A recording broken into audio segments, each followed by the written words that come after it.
Muy bien, muy bien, muy bien. Bom, hoje somos nós, meninas. A ideia agora é a gente tratar da mesma equaçãozinha que vocês já viram, a equação de Schrödinger, só que agora a gente vai tratar ela de um aspecto mais real. Porque a gente não deduziu, a gente fez um caminho ali para dar uma ideia do que como ela se apresenta, né? Isso tudo foi feito em apenas uma dimensão. E só que em uma dimensão, cara, você perde um bocado de informação em uma dimensão, né? Se você vai considerar uma partícula presa numa caixa unidimensional, você perde, por exemplo, informação de momento angular. Né? Como é que você vai falar de momento angular num sistema unidimensional? Isso não faz o menor sentido. Mas, mesmo assim, é importante começar a tratar sistemas unidimensionalmente falando. Por quê? Porque aí quando você faz a extensão para 3 dimensões, a coisa fica mais fácil, fica muito mais simples. Porque você tem ali a ideia de uma dimensão tratado em cada uma das outras 3 dimensões, só que aí você junta tudo de uma vez. Então, é muito bom você começar tratando as coisas de uma dimensão para depois você estender para mais dimensões. Então, a partir de agora, a gente vai ver essa equação de Schrödinger em 3 dimensões, e aí ver as consequências disso. Por exemplo, o átomo de hidrogênio. A gente vai poder aplicar a equação de Schrödinger no átomo de hidrogênio. A gente não vai resolver agora, porque nesse curso não é esse o objetivo, vocês vão ver isso depois, tá? Porque é uma conta bem mais extensa, mas a gente já vai aprender a ver a solução dessas equações para o átomo de hidrogênio, beleza? E aí tem coisas muito legais, resolve coisas que o átomo de Bohr não resolve, dá informações que o átomo de Bohr não dá, né? O modelo de Bohr. E aí a gente vai ver isso mais lá na frente. Então, vamos começar a ver a ideia da equação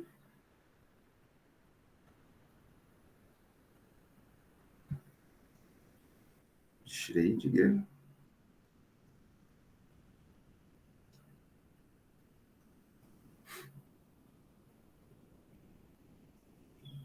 Opa.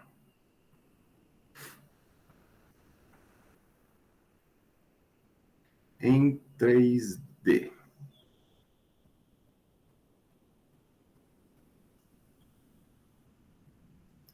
Bom, como é que a gente começa então? Sabemos que se uma partícula, galera, ela pode se mover em 3 dimensões, o momento, a gente tem que lidar com o momento linear, né? Vocês viram que o momento linear ele entra lá na equação, por quê? Porque o momento linear vai estar associado ao comprimento de onda, quando você faz o tratamento ondulatório da partícula. Então, a primeira diferença aqui é que o momento linear vão ter 3 componentes, x, y e z, certo? Então, deixa eu só fazer um texto rápido aqui, ó. Se esse aqui é o nosso ponto de partida. Se uma partícula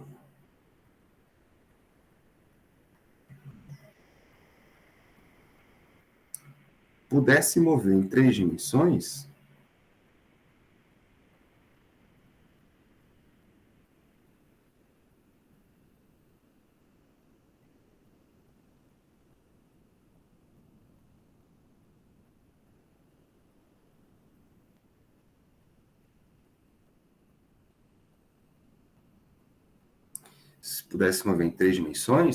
a gente sabe que o momento, então, linear, né? Momento linear terá 3 componentes.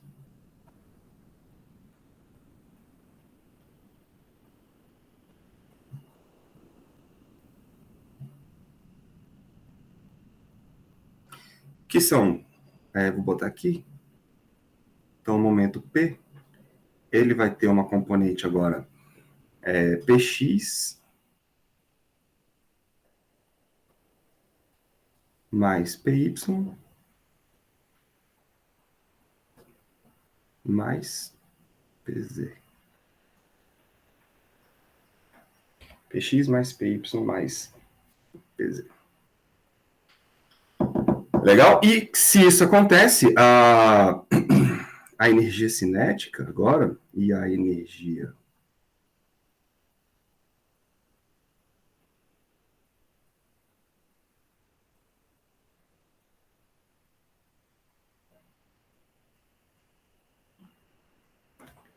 cinética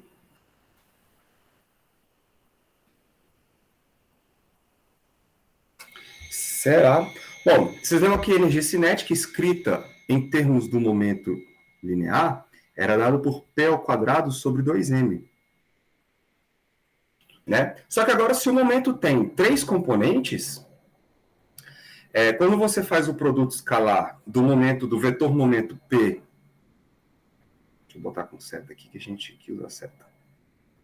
Momento P, escalar P, isso vai abrir px ao quadrado mais py ao quadrado mais pz ao quadrado. Então, nossa energia cinética, que eu vou chamar de K, vai ser igual a 1 sobre 2m, que multiplica px ao quadrado mais py ao quadrado mais pz ao quadrado. Então, a gente vai ter um momento para cada componente, para cada eixo, né? Quando a gente faz isso e abre lá e joga isso dentro daquela equação de Schrödinger, quando a gente monta ela, igual a gente fez na aula retrasada, sei lá, umas 3 aulas atrás, a equação ela vai ficar assim, ó. Então, dessa maneira,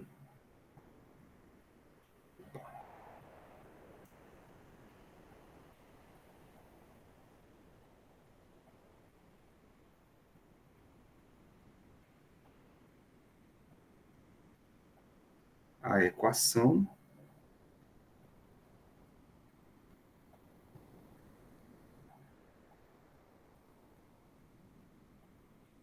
de Schrödinger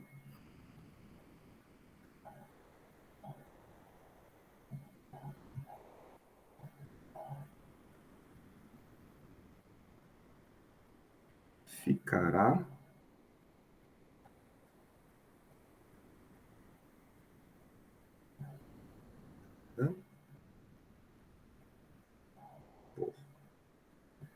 né? Não vou refazer os passos todos, mas a gente sabe que, voltando lá todos aqueles passos que nós fizemos, a equação vai ter, então, um menos h cortado ao quadrado sobre 2m, como de costume. Só que agora, ao invés de você ter uma derivada apenas no x, você vai ter uma derivada no x, uma derivada no y, uma derivada no z. O que é muito intuitivo, né? Você pensar assim. Então, eu já vou abrir aqui, ó. Eu vou ter uma derivada, agora a derivada parcial, da minha função, e essa minha função depende de x, y e z, né? Uma derivada dessa função em relação a x, mais uma derivada dessa função que depende de x, y e z. Eu vou enfatizar isso aqui, por enquanto, só para a gente pegar a ideia. Em relação a y, mais uma derivada da mesma função de x, y e z em relação a z, né? Tudo isso como derivada segunda. Fecha aqui, ó. Tudo isso está multiplicado pelo menos h cortado ao quadrado sobre 2. E aí nós vamos ter... ainda posso ter o tempo aqui, né? Vamos colocar o tempo. Pegar a parte temporal aqui. Tempo.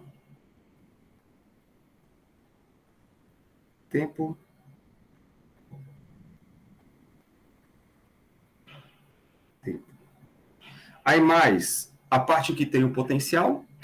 Esse potencial, ele agora também depende de x, y e z. Eu estou em 3 dimensões. Vezes a função x, y, z. E t. Beleza? E aí, como eu estou tratando da parte da função de onda que depende do tempo, tudo isso vai ser igual, vou botar aqui embaixo, ó, I H cortado, beleza? Uma derivada do psi de x, y, z, t, dt. Essa vai ser a nossa equação de Schrödinger em 3 dimensões, que depende do tempo. Se você vai para a equação independente do tempo, que é aquela que a gente mais trabalhou, que é aquela que a gente vai acabar mais trabalhando, tá, aqui nesse curso, lá no curso de física quântica, que vocês vão ver mais a parte que depende do tempo. Então, ó, e a equação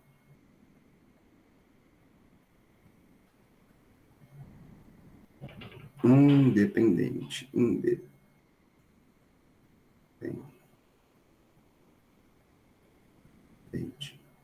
tempo,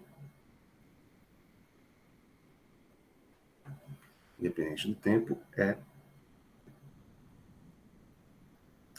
menos h cortado ao quadrado sobre 2m, certo? Aí nós vamos ter a derivada segunda do psi em relação a x. E aí vocês já sabem que esse psi depende de x, y e z, tá? Eu vou colocar aqui, porque agora não tem mais o tempo. Y e z mais a derivada segunda em relação a y do psi de x, y e z, mais a derivada segunda em relação a z do psi de x, y e z, e tudo isso mais u de x, y, z, vezes o psi, né, de x, y, z. Tudo isso vai ser igual, então, a E vezes o psi de x, y, z. Então, vocês estão vendo que é a mesma cara da equação, só que agora eu tenho as três componentes, né? As três componentes. Uma outra forma de escrever isso, aí vocês vão ter que lembrar de um operador chamado Laplaciano, não sei se vocês já viram, mas essas derivadas segundas em relação ao x, ao y e ao z, isso é aquele operador nabla, né? Que faz o gradiente, que faz o divergente, que faz o rotacional, depende da forma como você usa ele, mas quando você faz ele vezes ele mesmo, você pega só os componentes x, y e z, é um produto escalar, né? Então você pode escrever essa equação assim, menos h cortado ao quadrado sobre 2m. Aí ele aqui, ó, o tal do Laplaciano, vezes a função, aplicado na função x de psi de x, y, z. Legal? Mais u de x, y, z, vezes o psi.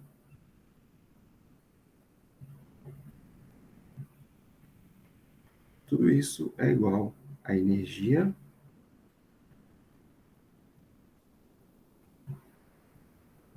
psi, x, y, z. Tudo bem que aí fica mais compactado. Ao invés de você ter que escrever todas as derivadas, todas elas estão embutidas aí nesse Laplaciano.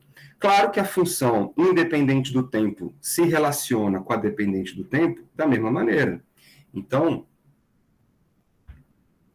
vou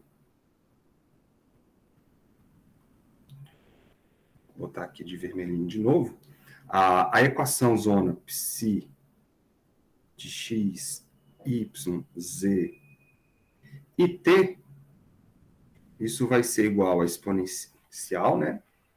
Deixa eu botar aqui, primeira parte de psi de x, y, z.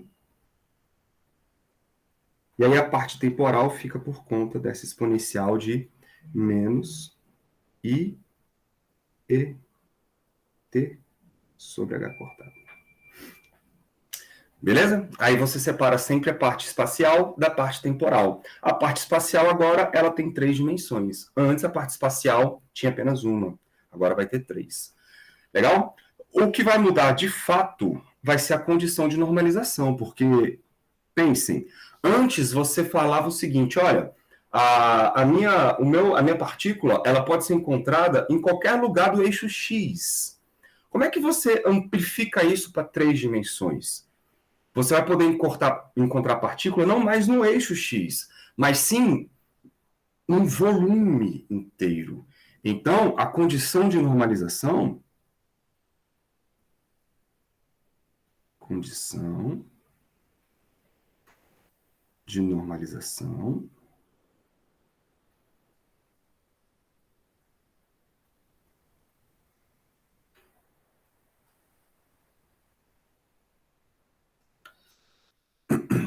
fica dada por...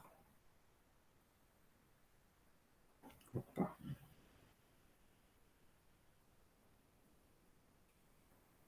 Eita.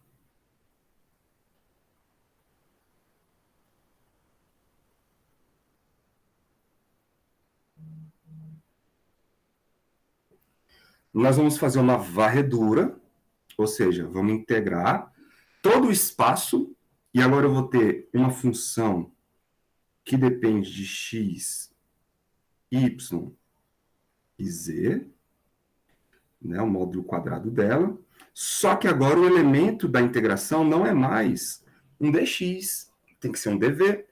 Então, existe uma probabilidade de 100% de encontrar essa partícula em qualquer lugar do espaço. Só que agora o espaço é tridimensional. Então, eu vou ter que integrar num volume. Faz sentido, né? Tudo isso tem que ser igual a 1. Se você integrar num volume completo. Né? De menos infinito a mais infinito. Claro que esse dv, se você estiver trabalhando em 3 dimensões retangulares, vai ter dx, dy e dz. Aí cada uma dessas componentes vai de menos infinito a mais infinito. Se você estiver trabalhando em coordenadas esféricas, aí esse dv ele é escrito de outra maneira. Tá bom? Aí você tem que ver qual é a coordenada que você está usando. Bom, vamos fazer uma primeira aplicação disso? Vamos fazer igualzinho a gente fez lá na parte unidimensional. Vamos escolher uma caixa. Então, ó, partícula.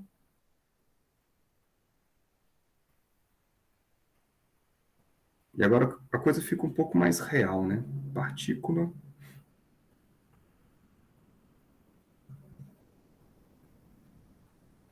em uma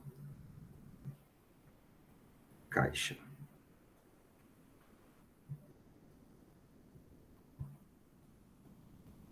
Partícula em uma caixa. Então, a ideia é a mesma. Na versão unidimensional, a gente tinha o potencial numa região C0, né? Ela estava com uma partícula livre, e fora dessa região, o potencial era infinito. Então, ela não tinha acesso a nenhum lado direito e nenhum lado esquerdo dessa caixa. Só que era uma caixa unidimensional. Como é que você pensa numa caixa unidimensional? É esquisito, né? Mas agora vamos pensar na caixa tridimensional. Então, a caixa tridimensional ela vai ter as 3 dimensões. A gente vai ter uma caixa retangular, imagina uma caixa de sapato, onde você tem a partícula lá dentro e ela não tem acesso ao lado externo. Beleza? Então, vamos escrever isso aqui, ó. Como na versão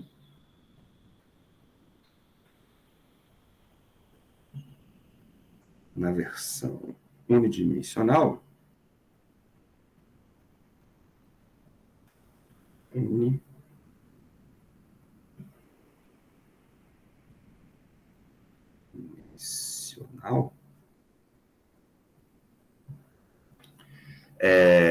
dentro da caixa,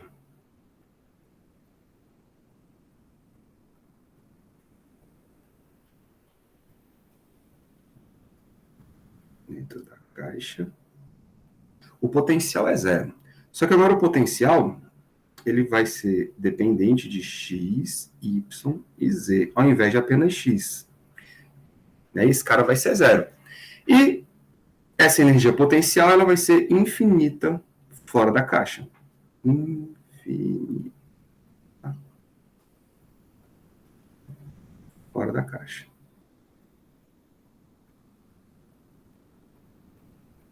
Fora dela. Legal? Vamos ver mais ou menos como é que isso fica, né? Acho que não vai estar aqui, não. Vai estar... Imagens...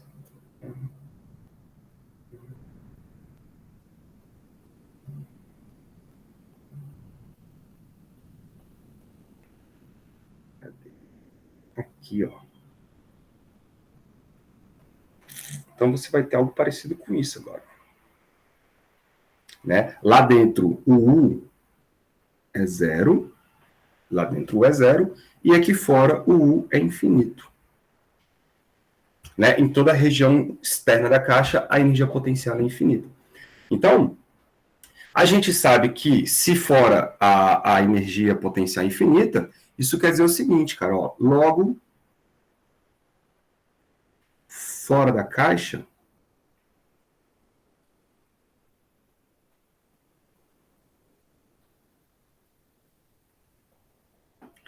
a partícula não tem acesso. Se a partícula não tem acesso, isso quer dizer que a função de onda fora da caixa, psi de x, y e z,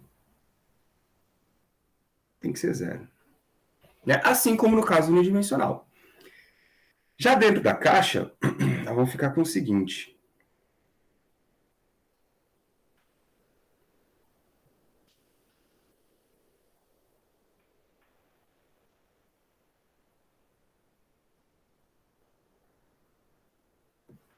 Dentro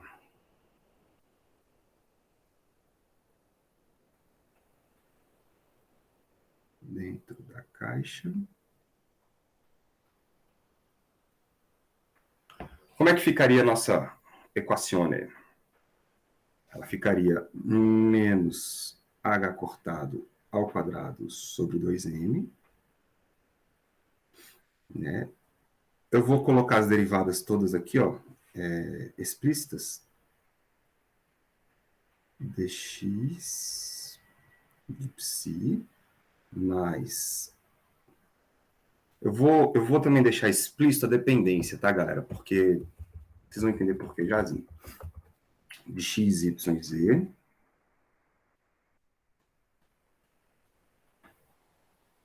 Mais a derivada segunda de dy em relação a dy de psi de x, y e z, mais a derivada segunda do mesmo psi, x, y e z, em relação a z, né? Aí a parte do potencial não tem, porque é zero, né? Então tudo fica igual a energia vezes o psi de x, y e z.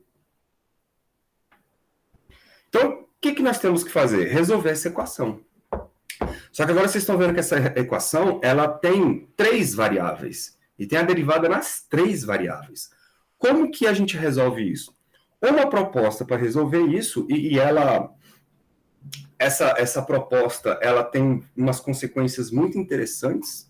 Claro que essa não é a única solução, tá? Existem outras soluções, mas essa solução que a gente faz aqui, ela se torna extremamente viável do ponto de vista físico, porque ela traz consequências muito importantes dentro da física quântica, que é exatamente a separação de variáveis. A gente já fez uma separação de variáveis da parte espacial e a parte temporal. Né? A gente sempre escreve que a função de onda total é um produto da função espacial vezes a parte temporal. Aqui a gente vai fazer a mesma consideração. Eu vou separar as variáveis x, y, z em 3 funções que dependem apenas de cada uma delas. Então, Vamos propor uma solução do tipo assim, ó. Fazendo a separação de variáveis.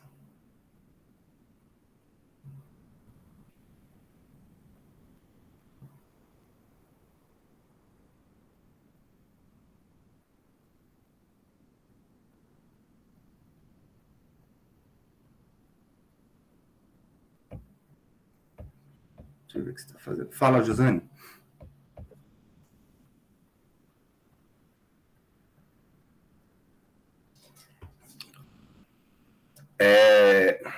Sim, entra. Não aqui nesse curso. Não aqui nesse curso. A gente vai estudar a função que depende do tempo lá em física quântica e muito mais em mecânica quântica, porque a gente tem que levar em consideração várias coisas. Porque quando você fala em função que depende do tempo, a parte temporal, ela vai mudar a cara da função de onda. Então você vai ter ali uma solução inicial, e aí depois você deixa o tempo correr, você vai vendo que a função ela vai mudando. Ela vai mudando. E aí você precisa fazer considerações de, por exemplo, sobreposições de várias funções para você lidar com isso. Então isso dá muito mais trabalho, isso envolve outros aspectos, tá, da função de onda, e aí a gente deixa isso mais para frente, principalmente na mecânica quântica, beleza? Na física quântica vocês têm ali um pouquinho também, mas aqui nesse curso a gente vai lidar apenas com a parte independente do tempo, para a gente ter uma primeira noção. Beleza. Então, vamos fazer essa separação? Como é que a gente escreve isso, cara? Eu vou escrever assim, ó. A minha solução, psi de x, y e z, ela é, na verdade, o produto de três funções. Uma função que eu vou escrever assim, ó, x, que depende só do x, um y que depende só do y, e um z que depende só do z. Então, são três equações, tá? Cada uma independente da outra, e que cada uma depende da sua própria variável. Então, quando você substitui isso lá na equação de cima, temos o seguinte. Então, vamos lá, vai ficar assim, ó, menos h cortado ao quadrado sobre 2m. E aí, galera, eu vou... Para a gente não ter que ficar escrevendo muito, perdendo muito tempo, vamos ver se a gente consegue fazer rapidinho assim, ó. Se eu derivar, eu vou fazer só essa parte, depois vou apagar, tá? Se eu derivar o produto x de x, y de y e z de z, se eu fizer uma derivada somente em relação a x, uma derivada parcial, vocês concordam comigo que esta função ela se comporta de maneira constante em relação a essa derivada? Essa função aqui de z também se comporta de maneira constante em relação a essa derivada. Isso quer dizer que essa derivada parcial, ela pega apenas no x. Ela não pega nem no y e nem no z. Então, o y e o z, eles podem vir para trás da minha derivada. Tudo bem? Isso vai acontecer com as outras derivadas também. Então, para não ter que ficar reescrevendo tudo isso duas vezes, já vou colocar assim, ó.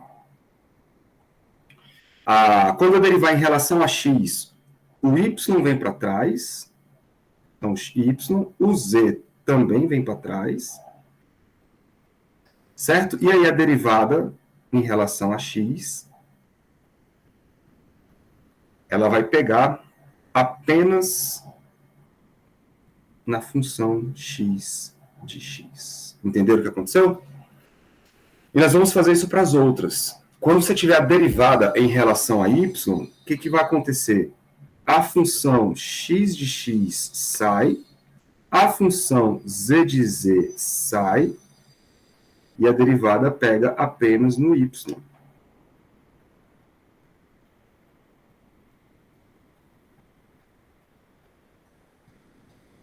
Certo? Mesma coisa para a parte em z. vai sair o x, vai sair o y, e vai ficar a derivada em relação a z. Vamos dizer. Beleza? Tudo isso igual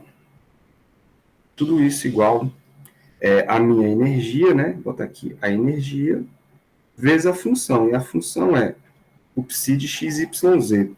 E o psi de x, y, z vai ser o x vezes o y vezes o z. Vou fazer assim para caber, tá? Bom, aqui no quadro, agora eu vou usar tudo, porque as equações vão começar a ficar grandes. Olha só, se eu dividir aquela equação de trás, dividindo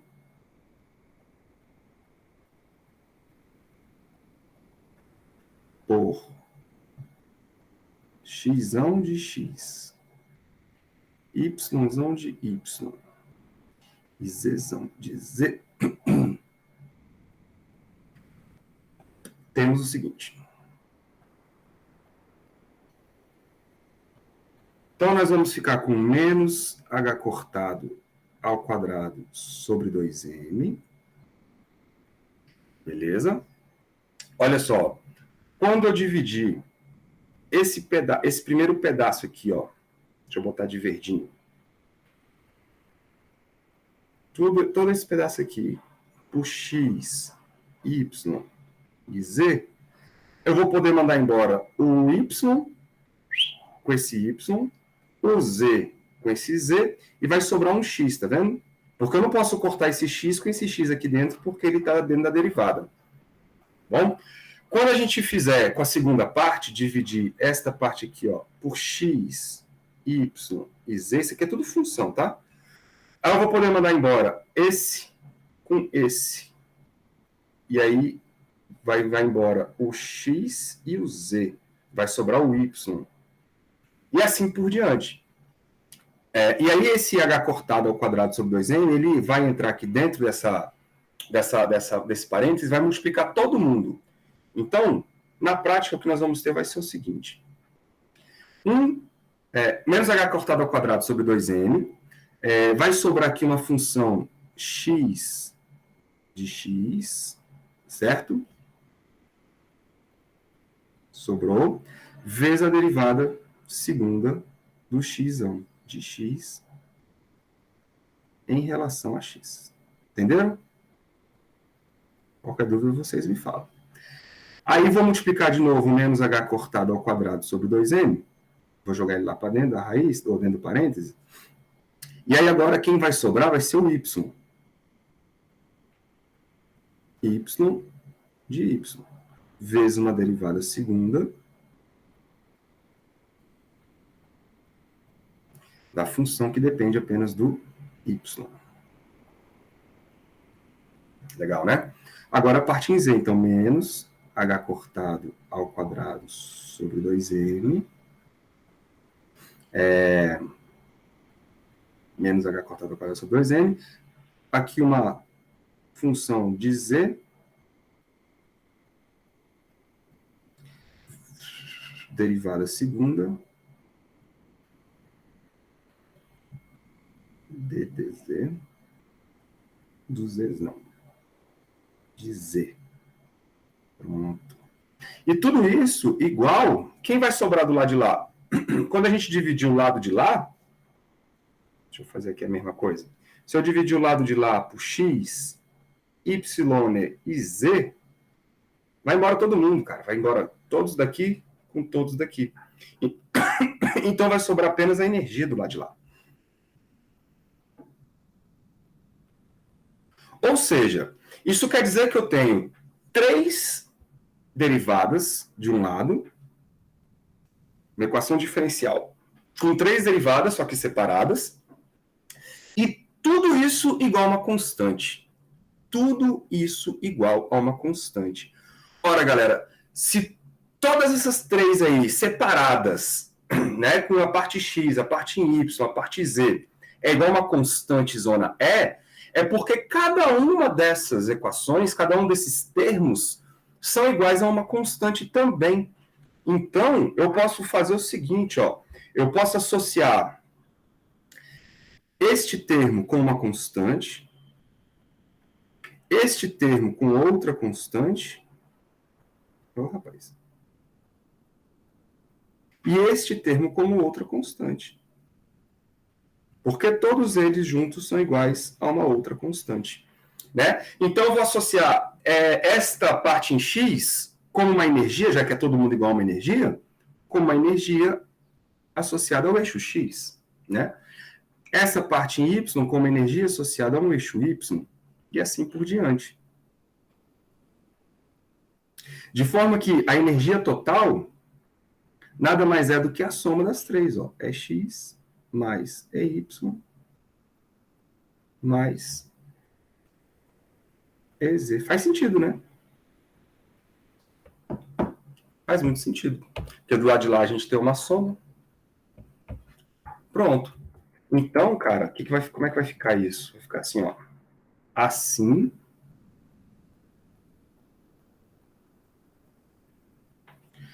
Nós vamos ficar com... Vou até mudar de cor aqui, que agora ficou bonito o negócio, ó. A parte em...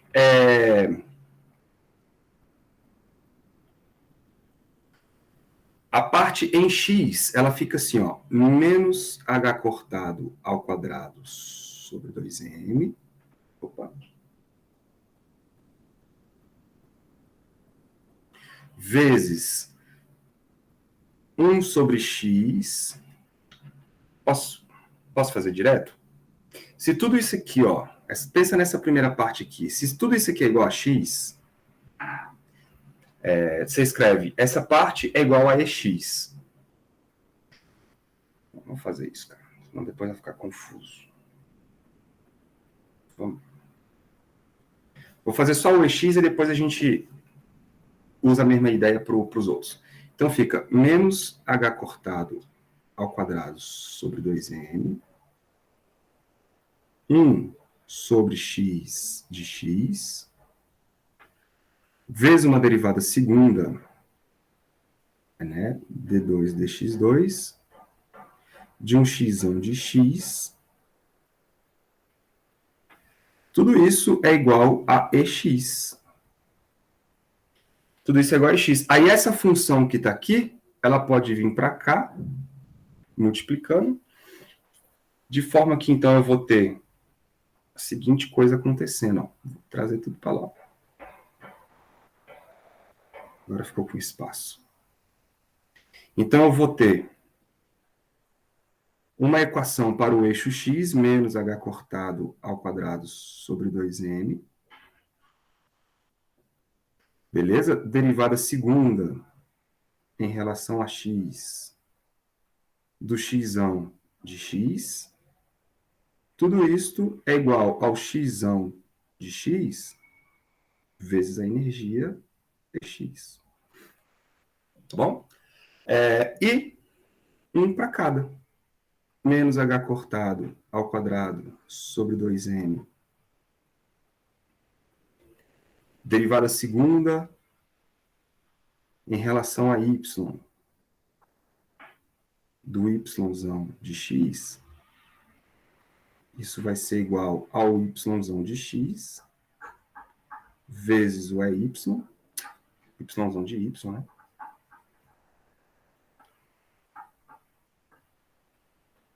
Vezes o EY. E para o z menos h2 sobre 2m, d2y2, d2e2, do zão de z. Olha que bonito. Tudo isso igual a um zão de z vezes a energia associada ao eixo z. Né, galera? E aí, quem são esses EX, EY e EZ? A gente sabe que a soma deles é a energia total. A energia associada ao eixo x, energia associada ao eixo y, mais a energia associada ao eixo z. Olha que legal. Então, o que a gente fez? A gente criou, na verdade, 3 equações idênticas às equações unidimensionais. É igual, galera. Vocês lembram que o que a gente tinha lá na situação unidimensional era uma coisa do tipo menos h cortado ao quadrado sobre 2m, vezes uma derivada segunda, aqui era uma derivada total, né? Uma derivada total dx2 de um psi, isso era igual ao psi vezes a energia. Não, psi não, psi vezes a energia. Ou seja, o que é isso, cara? Isso é uma solução ondulatória. A gente viu isso. Isso é uma solução ondulatória. Então, eu vou ter uma solução para cada eixo e as soluções são análogas à situação unidimensional. Beleza? Só que uma para cada eixo. Então, vamos escrever isso aqui, ó.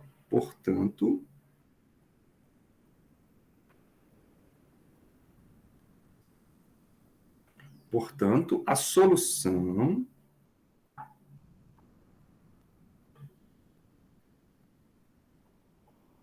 é análoga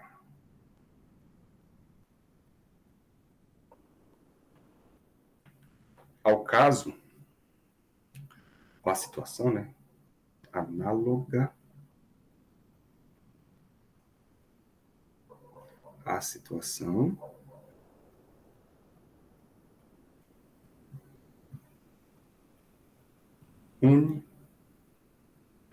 unidimensional.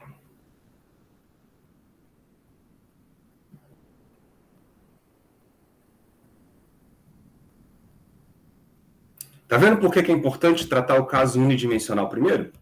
Porque depois a gente consegue fazer uma extrapolação para 3 dimensões, e aí cada dimensão se comporta como se fosse um caso unidimensional. E eu já sei a solução dos casos unidimensionais.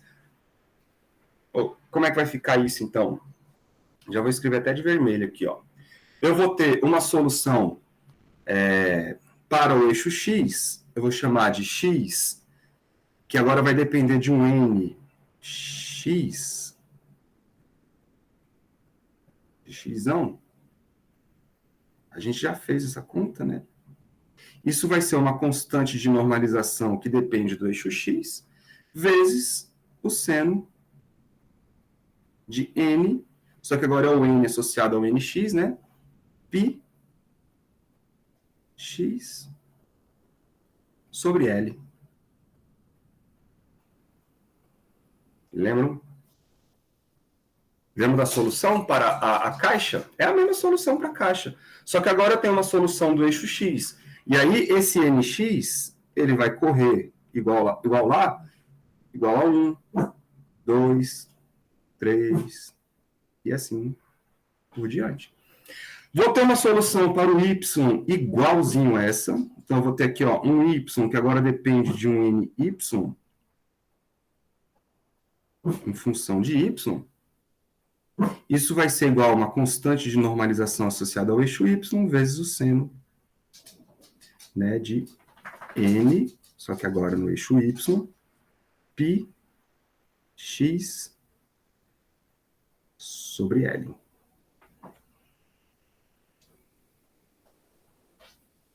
E aí a gente vem com ny, 1, 2, 3, e assim por diante. E uma solução idêntica ao eixo z. Um z que depende de um n associado ao eixo z, de y, de z, que vai ser igual a uma constante a z, seno de nz, pi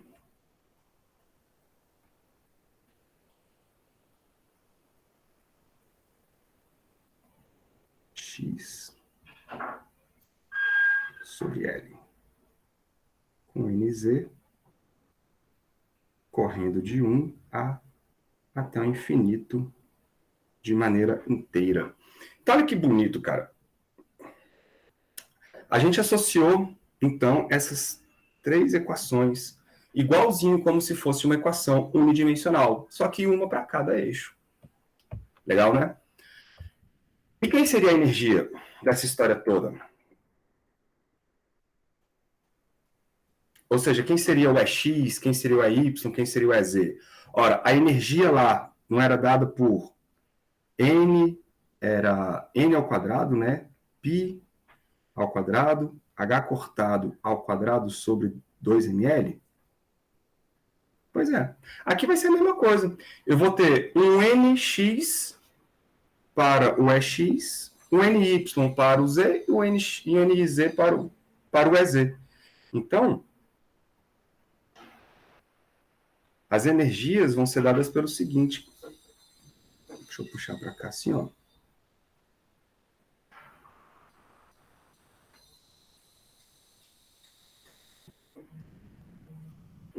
Com energias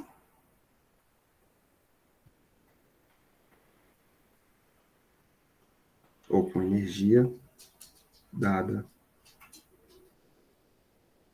por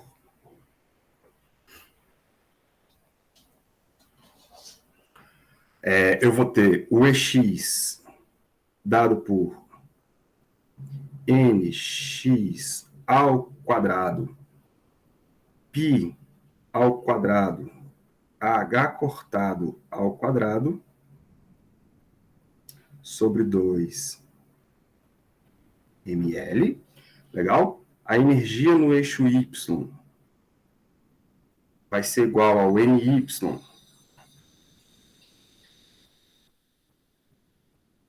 ao quadrado π ao quadrado h cortado ao quadrado sobre 2ml. E a energia do eixo z, nz ao quadrado π ao quadrado h cortado ao quadrado sobre 2ml. Pronto. Então,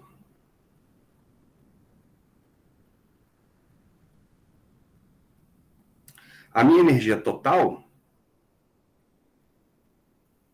vai ser quem? Vai ser a soma de todo mundo. Né? Só que se você for notar bem, a única coisa que muda de uma energia para outra são exatamente os N's. São exatamente os N's. Então eu posso colocar em evidência todas as constantes, o π quadrado, o h cortado quadrado, 2ml, e escrever assim, ó. A energia total vai ser π quadrado, h cortado ao quadrado, sobre 2ml, que multiplica a soma dos n's. Então, nx mais ny mais nz. Então, conseguimos resolver o problema da caixa tridimensional de maneira simples. Né? Por quê? Porque a gente já sabia o caso unidimensional. A gente já sabia. E como é que fica a função de onda? Bom, portanto,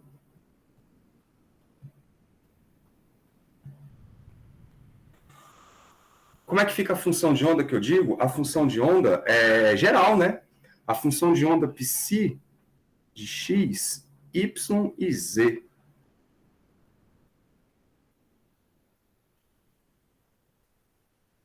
Olha, ela vai ser então produto do x vezes o y vezes o z. Então eu vou ter que multiplicar todos esses três caras aqui, ó. Esse vezes esse.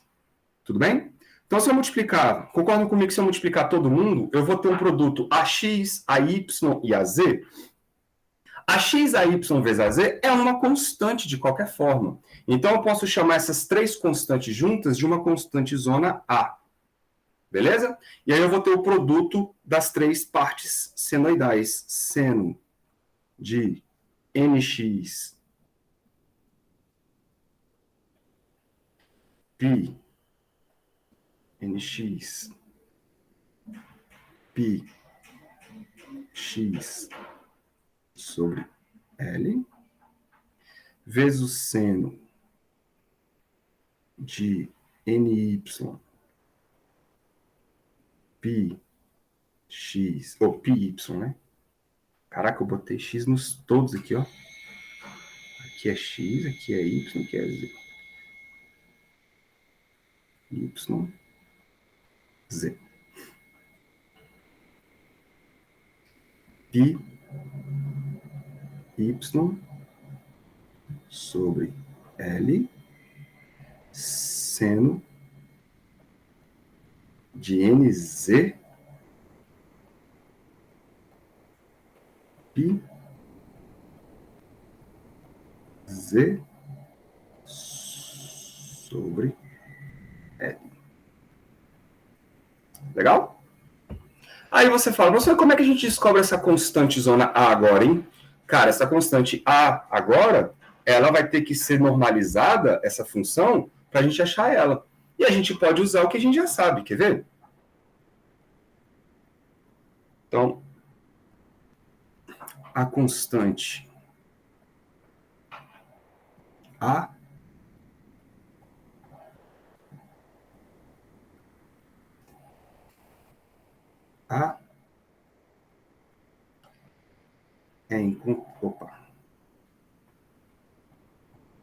é encontrada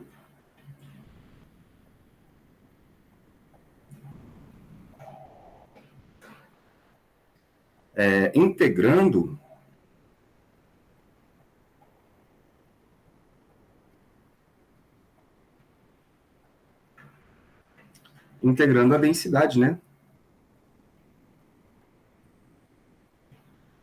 A densidade,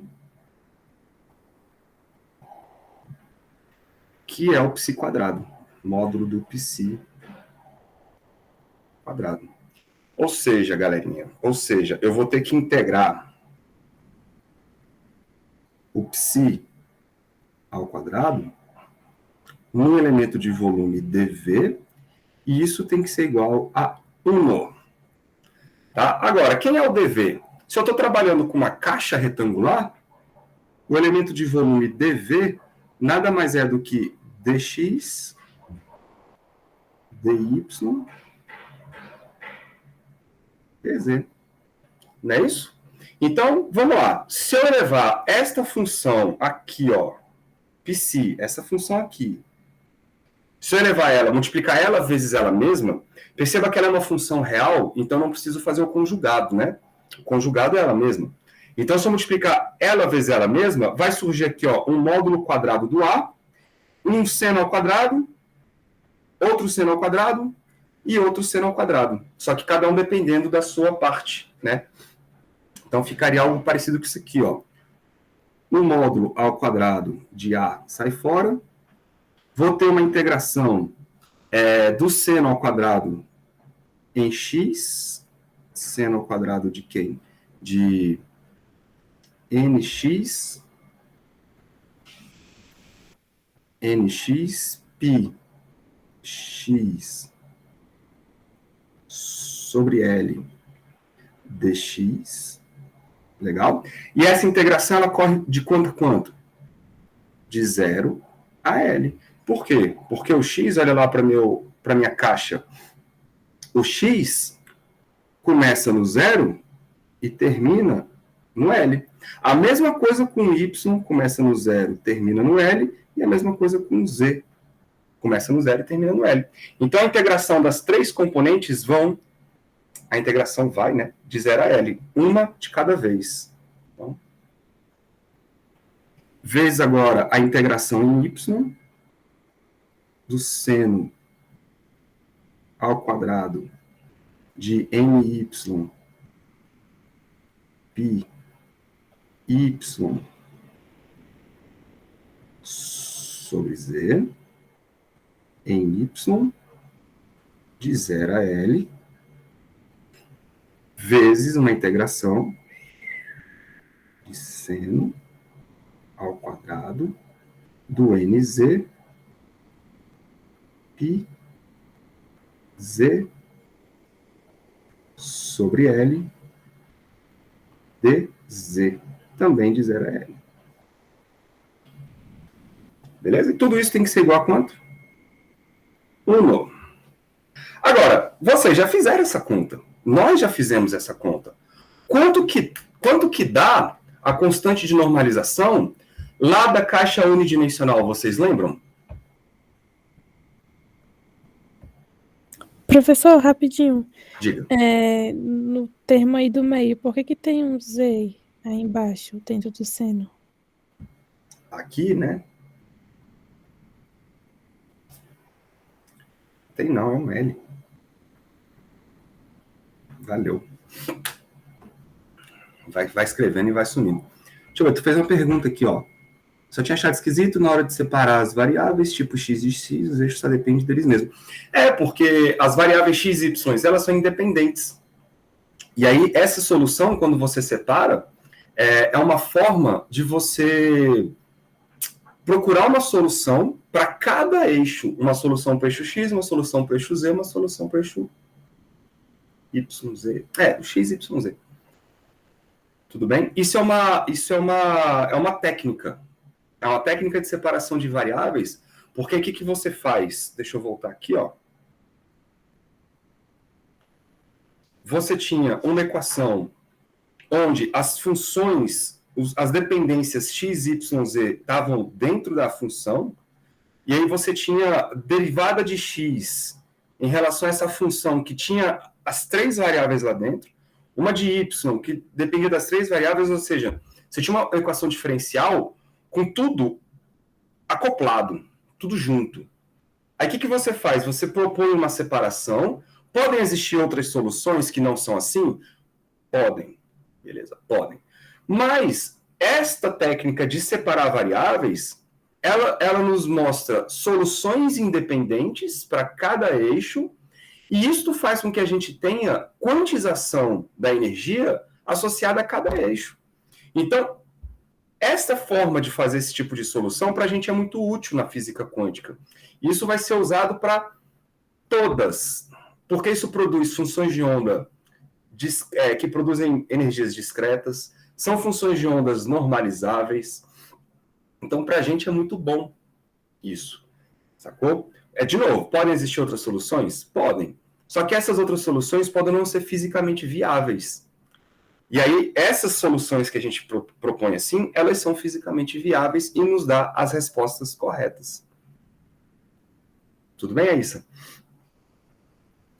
Tudo bem. Agora eu só estou tendo dificuldade de visualizar outra coisa. Porque Diga. a diferença agora vai ser esse N, né? Que é o estado excitado. Isso. Então, na mesma caixa, ele vai ter vários estados? Isso. Aí você vai ter, por exemplo, o psi, eu vou escrever ele total aqui, mas você vai ter, por exemplo, o psi, sei lá, 1, 2, 1.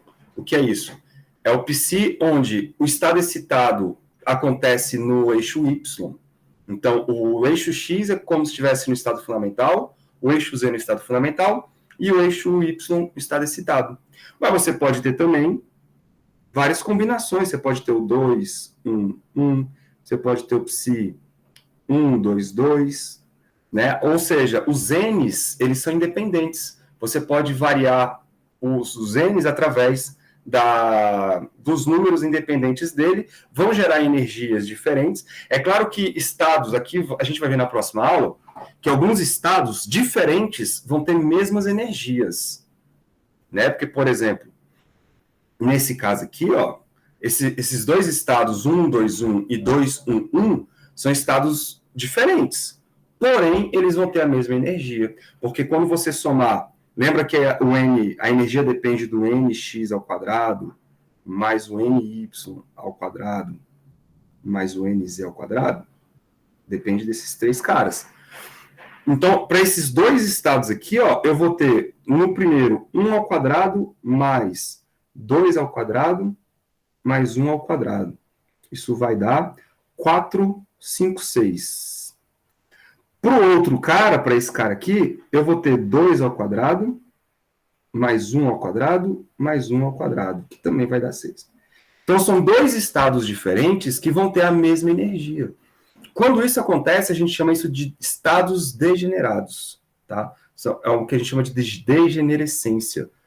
Mas a gente vai falar disso depois na próxima aula. Mas a ideia é essa, você pode ter N's diferentes para cada eixo. Tudo bem?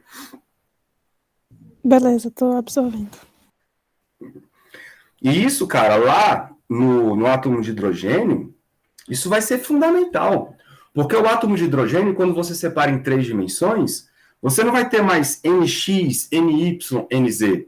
Você vai ter um N, um L e um M, que são os 3 números quânticos do átomo de hidrogênio. Como você separa em 3 dimensões, e você faz as mesmas separações de variáveis, só que com coordenadas esféricas, os números que aparecem aqui, eles vão ter interpretações diferentes. Esse primeiro aqui vai estar associado à energia, aí esse primeiro é aquele, quando você escreve 1S, por exemplo, esse número 1 que aparece aqui é associado ao N. Esse S que aparece aqui, ele é associado ao L. Porque você pode ter um S2, né? Depois 2S2, 2P6, né? Uma coisa assim. Então, esse N aqui, ó, desse estado já é o 2. Aí, esse estado aqui, ele corresponde ao L. O P, ele corresponde a esse L aqui. O M vai ter interpretação com spin. No momento... Na verdade, não spin, mas a componente Z do momento angular. Componente Z do momento angular. Então, você vê que esses números quânticos que aparecem na caixa, NX, NY e NZ, eles são, assim, bonitinhos porque a gente está tratando os 3 eixos de maneira igual. O eixo X, o eixo Y, o eixo Z, eles são os mesmos. Eu posso virar a caixa de cabeça para baixo, cabeça para cima, que a simetria não muda. Né? Por isso que eu vou ter essa separação muito arrumadinha nessas soluções. Mas quando você vai, por exemplo, para simetria esférica, aí o trem já não é mais tão simples assim, porque eu vou ter uma componente X, uma componente R, né, que é radial, outras componentes orbitais. E as componentes orbitais, elas vão fazer com que, por exemplo, a distribuição da densidade de encontrar o elétron, no estado fundamental, é esférico. Mas quando você vai, por exemplo, para outros estados, aí você começa a ter nuvens eletrônicas, né, mais esquisitas assim, ó, por exemplo. Esse aqui é um estado, por exemplo. Tá em 3 dimensões. Tudo bem, Aissa? Vai digerindo tudo isso, mas fique sabendo que é uma consequência de você separar as variáveis. Quando você separa as variáveis, você acaba discretizando alguma coisa para cada variável que você separou. E isso para a gente é bem interessante na física quântica. Legal? Show. Show. Bonito demais. Agora, de novo, vocês lembram quanto que dava essa constante normalização aqui, ó, para cada... para cada não, para o caso unidimensional? Tipo, essa aqui. Quanto que deu lá? Que vai ser o mesmo dessa aqui, ó. Porque eu estou fazendo uma integração idêntica ao que a gente fez lá atrás. E quando a gente fez lá atrás, deixa eu até voltar aqui para vocês verem, a partícula livre aqui, ó, poço quadrado infinito. Olha o que a gente fez. A gente encontrou exatamente uma integral de 0 a L de um seno ao quadrado, beleza? Numa variável, que é o dx aqui nesse caso.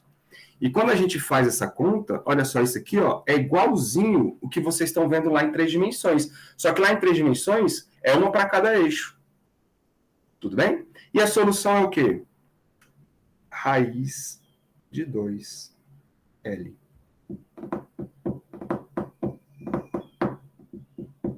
Né? Isso quando tira a raiz, né? Porque, na verdade, o que dá o resultado de cada seno desse aí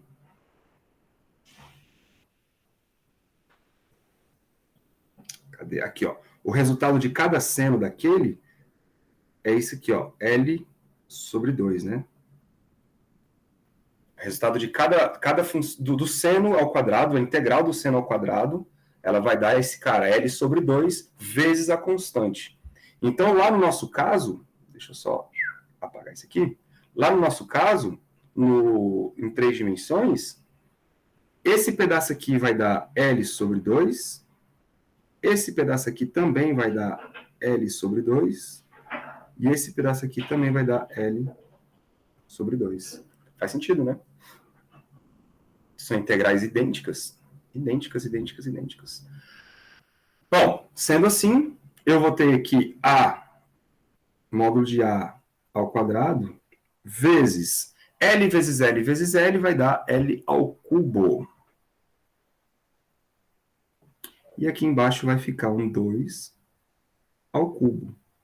Tudo isso igual a 1. Pronto. Então, quem seria o módulo de A ao cubo? Ao quadrado. O módulo de A quadrado. Seria 2 ao cubo dividido por L ao cubo. Né? Se A for real e positivo,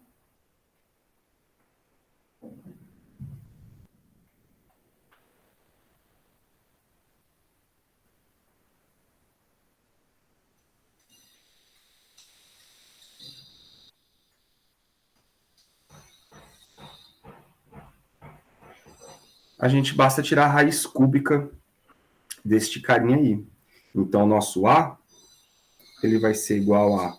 Na hora que eu tirar a raiz cúbica, vai sair um 2, né? Vai sair um L.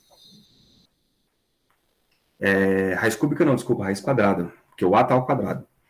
Só que o 2 está ao cubo e o L está ao cubo. Então, vai sobrar dentro da raiz aqui, ó, o 2 e o L. Pronto. Esta é a constante de normalização de uma caixa tridimensional. Bem?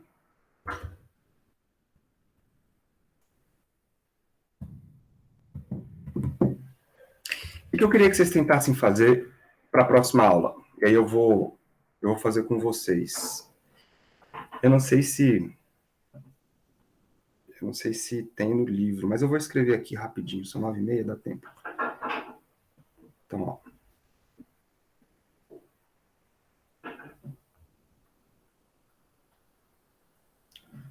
Para a próxima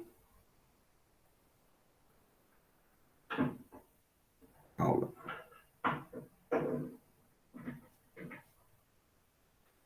Eu quero que vocês tentem encontrar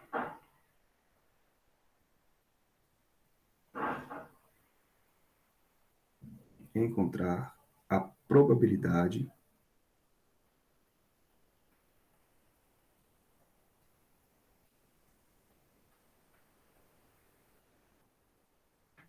de detectar a partícula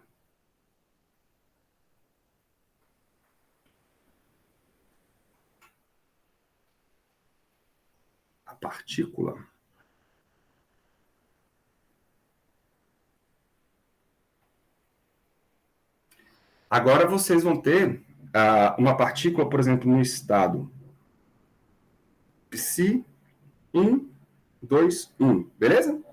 Ou seja, o nx é igual a 1, o ny é igual a 2 e o nz é igual a 1. Na região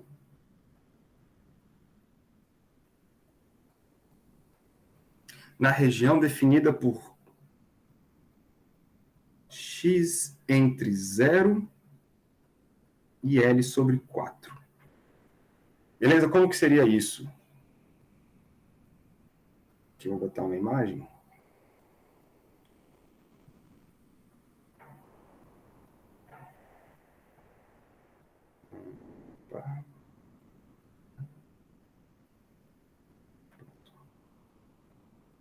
Então, seria o seguinte. Você vai fazer a integração, né, da função de onda. O seu y, ele vai correr de 0 a L.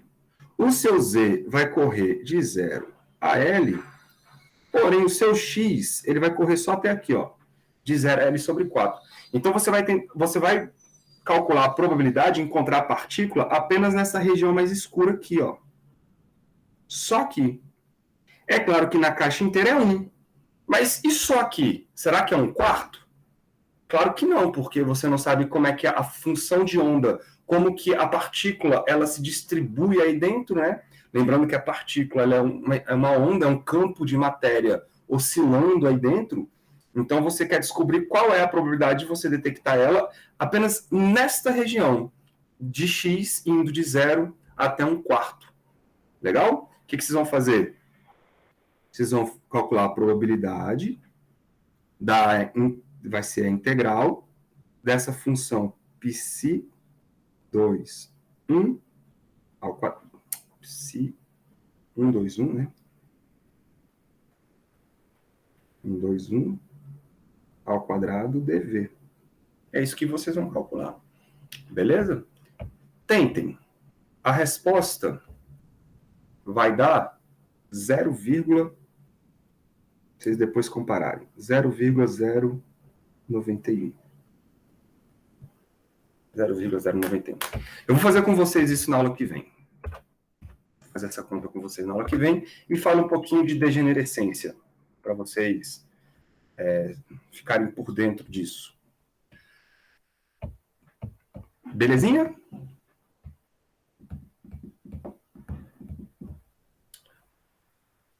Alguma dúvida?